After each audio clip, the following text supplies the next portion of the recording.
Na aula passada, nós mostramos as diferenças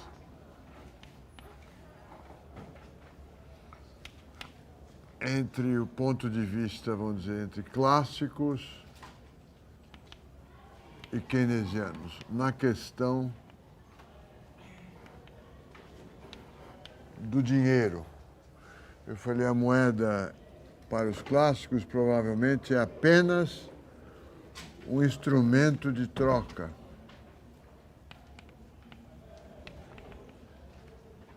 Ela não exerce papel relevante como reserva de valor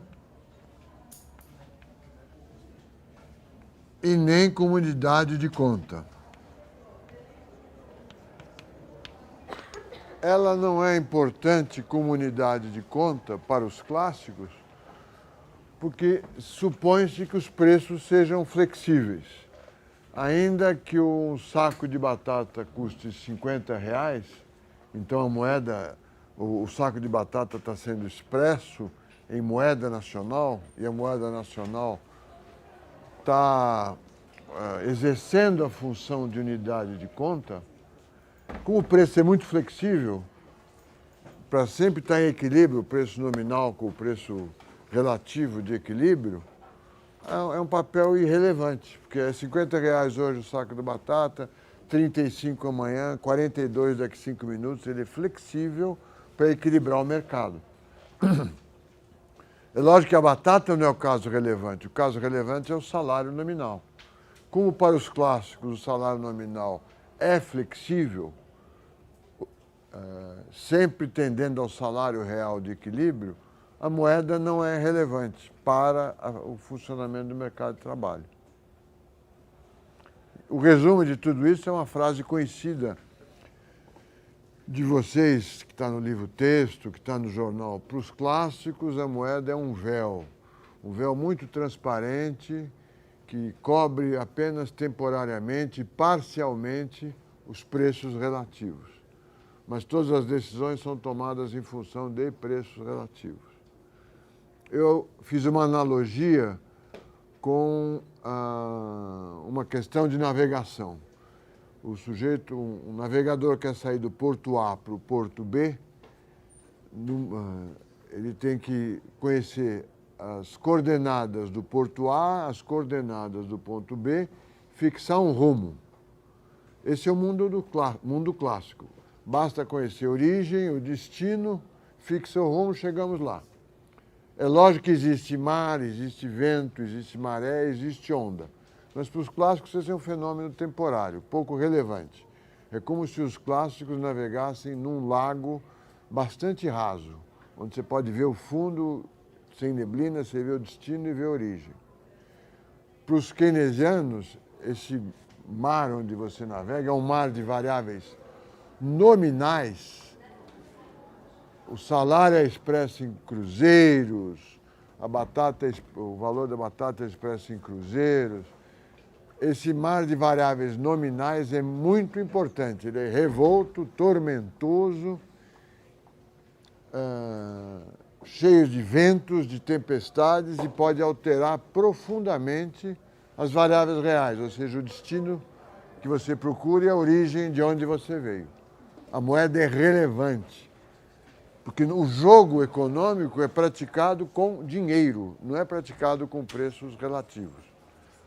A reação dos clássicos seria, mas isso é no curto prazo, logo aprende, e dos monetaristas também.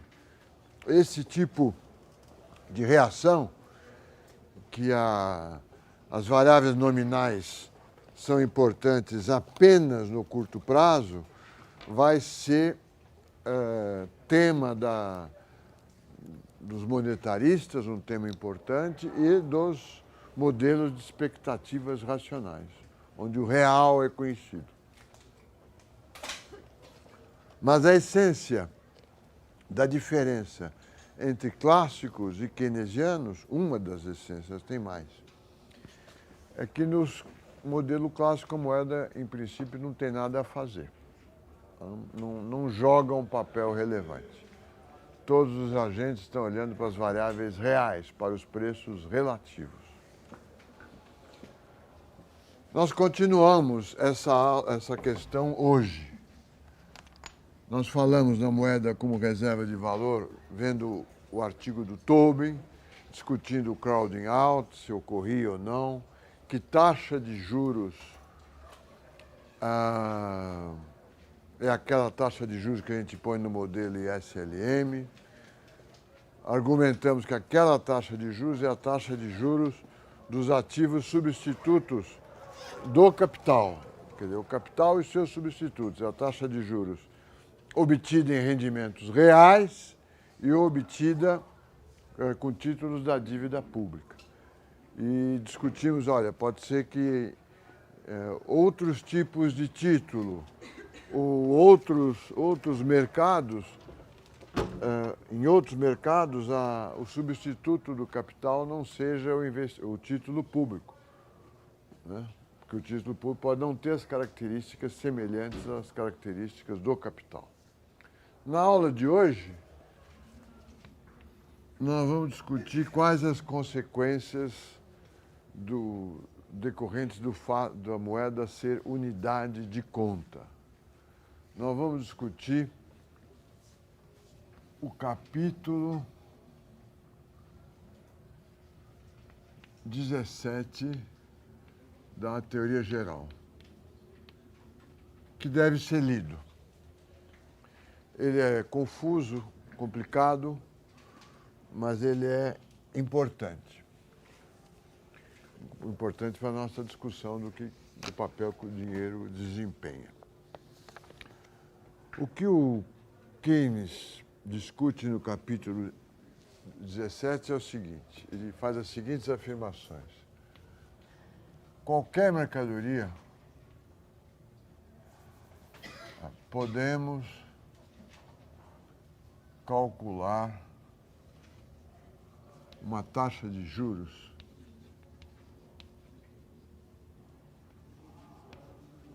que de mais tarde vai ser chamada taxa de juros própria,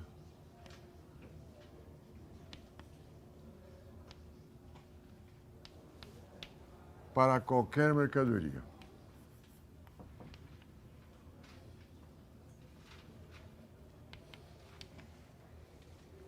E nós vamos mostrar como é que se faz isso. É o item 2.1. Entretanto, as comparações para tomar uma decisão de investimento, a decisão de aplicações, em vez de falar investimento,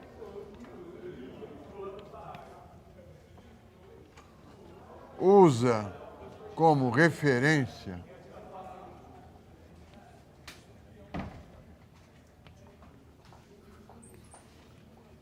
a taxa de juros monetária.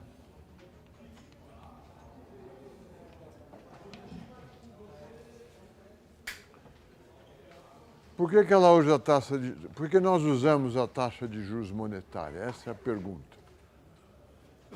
A resposta é porque a taxa de juros monetárias, vou chamar de I, é a que cai mais devagar. E aí temos a questão 2.4, por que é a que cai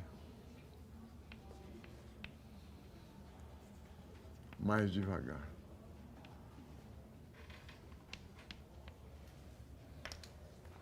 Então a aula vai ser isso. É uma aula difícil, devem ler o capítulo 17. Eu vou demonstrar que a gente pode calcular, seguindo o capítulo 17, uma taxa de juros para qualquer mercadoria. Se existe uma taxa de juros no mercado para todas as mercadorias, por que eu uso a taxa de juros monetária? Ou seja, aquela taxa de juros que eu obtenho aplicando dinheiro num ativo financeiro ou que eu deixo de ganhar por não aplicar num ativo financeiro. Por que nós escolhemos essa? A resposta é porque ela é a que cai mais devagar, então ela serve de parâmetro para as outras. E aí aparece outra pergunta, por que ela cai devagar? Tá certo? A resposta eu posso antecipar. A resposta que o Keynes dá no capítulo 17 é meio sem graça. Ele afirma que ela cai devagar porque a oferta de dinheiro é inelástica. A oferta de dinheiro é assim, se houver muito inclinada com relação à taxa de juros, não adianta haver demanda por mais moeda ou haver mais retenção de moeda, que ela não cai. Apesar de ele falar isso, ele fala também que a moeda é moeda porque o salário nominal é rígido quando expresso em moeda. Para os clássicos, a rigidez do salário nominal era um problema para o funcionamento da economia, da macroeconomia. Porque os clássicos não prestam atenção ao dinheiro, nos clássicos lá de trás. Para o Keynes, a condição necessária para existir dinheiro é que o salário nominal seja rígido. Ou seja, o real será a moeda nacional quando você perguntar para um trabalhador quanto você ganha, ele fala, eu ganho R$545 por mês. Se ele responder, eu ganho 545, mas é reajustado todo mês, eu uso o IGP, já não é bem, o real já não é a moeda nacional. Se ele responder, olha, eu ganho 545, que é equivalente a 200 vale transporte, 200 passes de transporte, passe único.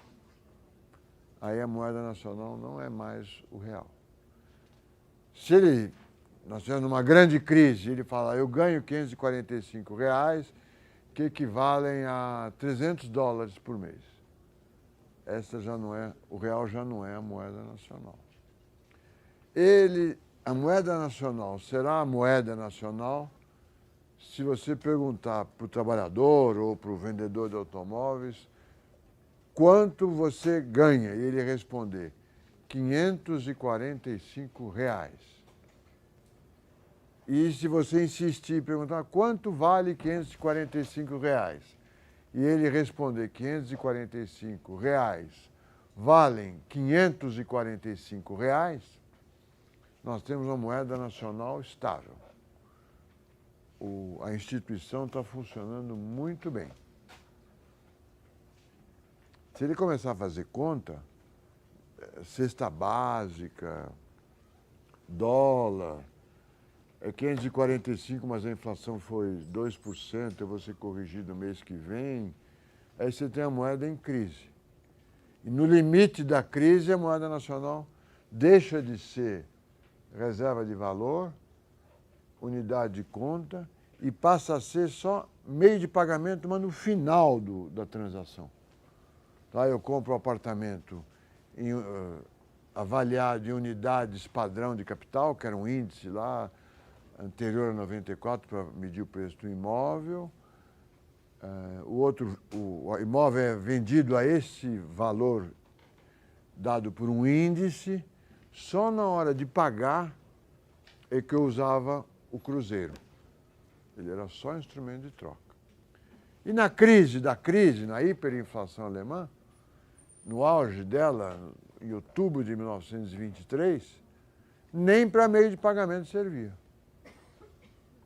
Havia gente indo para fazer compras, se levavam carrinhos de dinheiro, cheios de dinheiro, e chega um momento que, mesmo com o carrinho cheio de dinheiro, o dono da mercadoria não troca a mercadoria por dinheiro.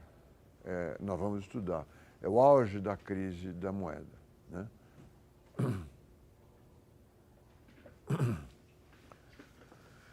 Então, a tese dessa aula é que, a tese do Keynes, que não é bem dele, ele menciona, mas são outros que vão mostrar isso, que a moeda só cumpre o seu papel, a taxa de juros monetária é a taxa de juros relevante se a moeda for unidade de conta. O que quer dizer, em outras palavras, se o salário for rígido em termos nominais, que é quase a mesma coisa.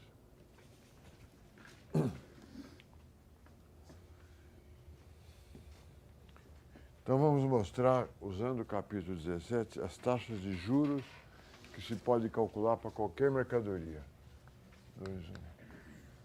Taxas de juros próprias.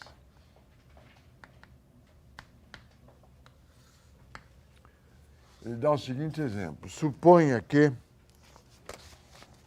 o preço do trigo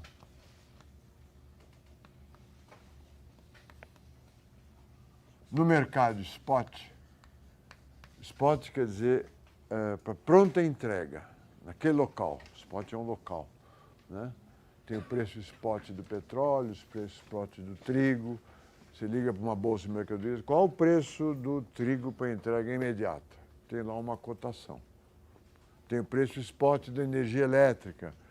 No Sistema Nacional de Transações com Energia Elétrica, tem um preço para entrega imediata.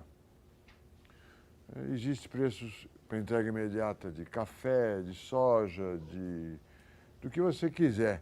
Basicamente de commodities, porque não pode haver muita diferenciação entre os produtos considerados. Qual o preço spot de uma casa localizada na Rua Itabaquara 210? Aí não está havendo transações. E é diferente da Rua Itabaquara 223 ou da Avenida Angélica 315. O petróleo, qual o preço do petróleo? A referência do preço spot é o preço de um tipo de petróleo, que eu esqueci o nome agora, que é um tipo. E a partir desse tipo se faz o preço dos outros tipos de petróleo. São vários, mas são todos homogêneos. Então ele supõe que o preço do trigo spot é 100. E o preço do trigo futuro, para entrega futura, é 107. Esse preço para entrega futura não é um preço esperado do trigo no ano que vem ou daqui a 2 anos. É um preço pelo qual eu posso comprar trigo hoje para ser entregue daqui a 1 ano. Não tem nada de expectativa. É um preço que você, na BMF tem preço da soja março de 2012. Tantos reais por quilo ou por saco, não sei. Certo? É o preço futuro. Eu posso comprar hoje, fechar o negócio hoje. Então, nesse caso aqui, ele fala, a taxa de juros própria do trigo é o preço futuro menos o preço spot dividido pelo preço spot. É 7%. Deixa eu ver se eu estou. Mas vamos supor que a taxa de juros monetária seja 5%.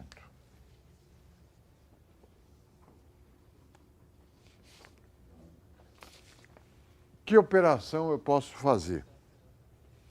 Eu posso comprar ou vender trigo futuro. E comprar ou vender trigo spot. Vamos ver o primeiro caso.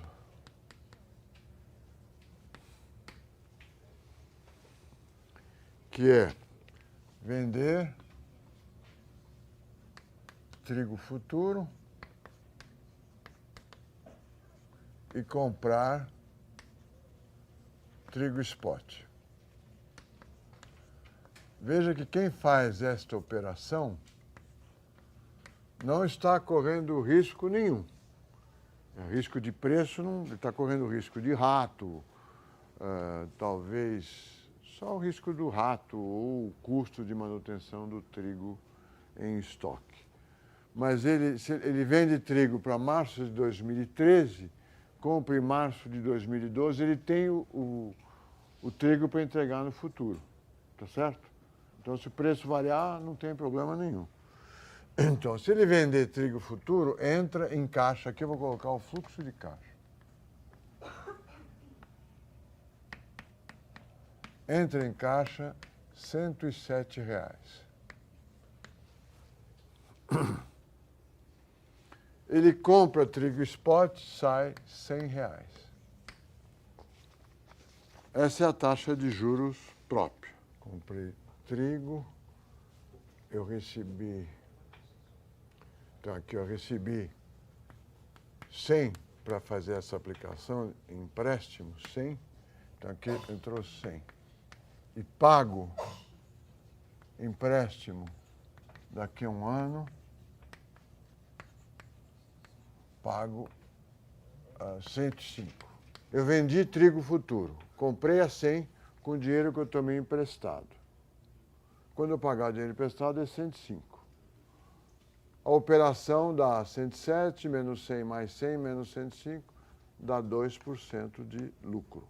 Vale a pena fazer essa operação. O risco de preço não está presente.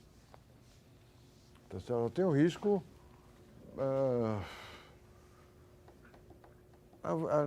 só tem o risco de preço. Vender trigo futuro, o cara te paga imediatamente. Ele que corre o risco de você não entregar o trigo para ele. Então, vale a pena vender trigo futuro. Não vale a pena comprar trigo no futuro. Porque se comprar trigo no futuro, o que acontece? Eu posso fazer aqui deste lado.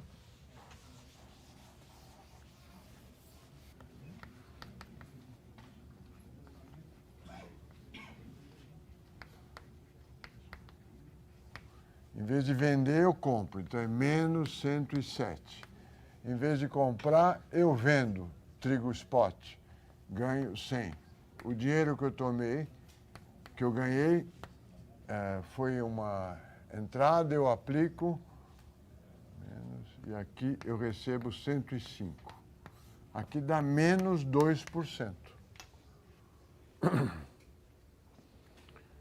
A regra geral é, se o preço futuro, a diferença entre o preço futuro e o preço spot for maior do que a diferença da taxa de juros monetária, vale a pena vender futuro. Do contrário, vale a pena comprar futuro. Quando você vende futuro, você não está produzindo. Tá certo? Você não tem incentivo para produzir. Você está vendendo futuro. Você está comprando o que já existe e vendendo para depois. A regra é, se o preço futuro, a regra geral, né? Se a diferença entre preço futuro menos preço spot for maior do que a taxa de juros monetária, eu fico vendido. Se for menor, eu fico comprado. Na realidade, eu estou vendido coberto e comprado coberto. Ou seja, eu estou vendido sem risco de variação de preço e eu estou comprado sem risco de variação de preço. Onde nós podemos entender essa operação mais simplesmente, porque ela é parte de uma questão importante da economia brasileira e de qualquer economia do mundo. Taxa de juros hoje no Brasil, vamos dizer, é 8%, para arredondar as contas. E se eu pudesse... Não, a taxa de juros... Vamos usar a mesma conta aqui, vai. Taxa de juros é 5%. Se o preço do dólar futuro para entrega daqui a um ano for o preço de hoje mais 7%, vale a pena ficar vendido em dólar. Então, essa taxa de juros, vamos fazer um exemplo realista, né? Para entenderem o problema aqui.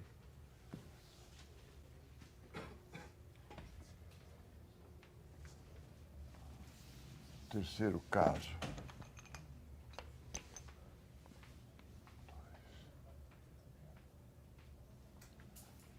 2, 1, né? O terceiro caso. Dólar. Vou usar o exemplo que eu fiz aqui. O preço, vamos supor que o preço futuro do dólar, vamos usar os mesmos números.